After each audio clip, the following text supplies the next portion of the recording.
I'm Judy Brahmy. And I'm Larry Brahmy. We're here at our home, and we have been married for 63 years. I have lived here my whole life, my whole 81 years, and the house is 100 years old, and my grandfather bought it back in 1923. Between me, myself and my friend, we built the gazebos and the little house, and then she decorates them with Stuff. yeah, stuff. We have a cabin up on Fish Lake, and when they put a different road up there, I asked the contractor if we could take the rocks, and he just smiled and said, take all you want.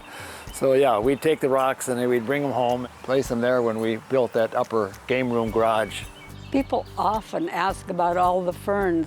So we had this little patch and it kept going. So we just said, fine, go ahead. And they're wonderful, really, because it would be impossible to keep up all of that area trying to weed it. They keep out the weeds. They don't require anything. They just do their own thing. I guess you'd call them a ground cover, but they really work well. It's really enjoyable to get out and work in nature and work in the beautiful weather we have here in Duluth.